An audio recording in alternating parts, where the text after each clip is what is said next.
இந்த மாதிரி உங்களுக்கும் பேபி ஹேர்ஸ் வந்து தலையில வந்து நெறைய முளைக்கணும் அப்படின்னு நினச்சிங்கன்னா, குளிக்கிறதுக்கு முன்னாடி ஒரு சின்ன டெக்னிக் நம்ம பண்ணிட்டு குளிச்சா போதும். இப்போ பாருங்க நான் வந்து ஓவர் நைட் ஹேர் ஆயிலிங் வச்சு டைட்டா பின்னல் போட்டு வச்சுட்டேன். இப்போ மார்னிங் ஆயிட்டு, இப்போ நான் என்ன செய்றேன்னா, குளிக்க போறேன். ஸோ நான் வந்து தலைக்கு குளிக்கிறதுக்கு முன்னக்கூட்டி, அ இந்த மாதிரி ஒரு சின்ன ஸ்டெப் வந்து ஃபாலோ பண்ணுவேன். அது என்னது அப்படிங்கிறது வந்து நான் உங்களுக்கு வந்து இந்த வீடியோல காமிக்க போறேன்.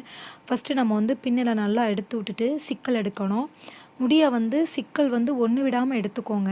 ஏன்னா, நம்ம வந்து மார்னிங் எந்திரிக்கும்போது தலைமுடி ஃபுல்லாவே சிக்கலா இருக்கும். ஸோ, அத எல்லாத்தையுமே எடுத்துட்டு பார்த்தீங்கன்னா, எவ்வளோ முடி வருது அப்படிங்கிறத பார்த்துக்கோங்க. நம்ம வந்து ப்ராப்பரா ஹேர மெயின்டெயின் பண்ணா தான், இந்த அளவு கொஞ்சமாவது முடி வரும். நெறைய முடி வந்து கொட்டாது. நீங்க ஃபர்ஸ்ட்லேருந்து என் வீடியோவ பார்த்தீங்கன்னா தெரியும். ரொம்ப அதிகமா இருந்தது. இப்போ வந்து எனக்கு கம்மியா இருக்கு. ஸோ, இவ்வளோ தான் என்னோட ஹேர் வந்து கொட்டுது. சரிங்களா? இப்போ நம்ம அடுத்து என்ன செய்யலாம் அப்டின்னா, குளிக்கிறதுக்கு முன்னக்கூட்டி தானே, இப்போ நான் குளிக்க போறேன். ஸோ இந்த மாரி மசாஜர் எடுத்து தலை ஃபுல்லா, ஸ்கேல்ப் ஃபுல்லாத்துக்குமே என்ன செய்றேன்னா, மசாஜ் பண்ணிக்கிறேன்.